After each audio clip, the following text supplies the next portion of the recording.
21শে জুলাই ২৫০০ লোক জমায়েত না করতে পারলে মমতা ব্যানার্জিকে সন্ন্যাস গ্রহণের নিদান অধীর চৌধুরীর। 21শে জুলাই বিড়লা প্যালেটোরিয়ামে ২৫০০ লোক জমায়েত করার অনুমতি দেওয়া হয়েছে তৃণমূল দলনেত্রী মমতা ব্যানার্জিকে। এই প্রসঙ্গে অধীর চৌধুরী বলেন, তৃণমূল দল ভেঙে চুরমার হয়ে যাচ্ছে। তৃণমূল ২৫০০ লোক জমায়েত না করতে পারলে মমতা ব্যানার্জি তৃণমূল ছেড়ে সন্ন্যাস নেওয়া উচিত। মানসিক স্বাস্থ্যের জন্য সবার আগে যে নামটি মনে ভেসে ওঠে, সুস্থ মনের ঠিকানা মনোবীক্ষণ। যোগাযোগ নাম্বার 7477799513। হ্যাঁ, নিশ্চয়ই পারবে। ২৫০০ লোক কেন পারবে না? তৃণমূলকে যেরকম ভাবে বলা হচ্ছে যে তৃণমূল সব উঠে গেল, তা তো নয় ব্যাপারটা। নিশ্চয়ই পারবে।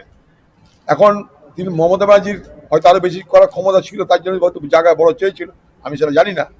তবে ব্রিগেড দেওয়ার কথা যখন বলেছি, আমি কালকে বলেছি, ওটা মমতা ব্যানার্জিকে বিদ্রুপ করা হয়েছে। ভারত মহাসাগর সাঁতরি পার হওয়ার কথা বলা হয়েছে। তৃণমূল দল ভেঙে চুরমার হয়ে যাচ্ছে। তৃণমূল দল ক্ষয়িষ্ণু। তৃণমূল দল আগামী দিনে পশ্চিমবঙ্গে উঠে যাবে কি থাকবে, সেটা এখন পর্যালোচনার বিষয়। তাই স্বাভাবিকভাবেই ২৫০০ লোক বিড়লা প্যালেটোরিয়ামে তৃণমূল যদি না করতে পারে, তাহলে মমতা ব্যানার্জি নিজেরই তৃণমূল দল ছেড়ে সন্ন্যাস নেওয়া উচিত বলে আমি মনে করি। খোলা আকাশ অনেক তারার মাঝে, রামধনু রঙে যেখানে সবাই সাজে সাজে। নামি হোক কিংবা দামি, পেয়ে যাবে সব রকমই।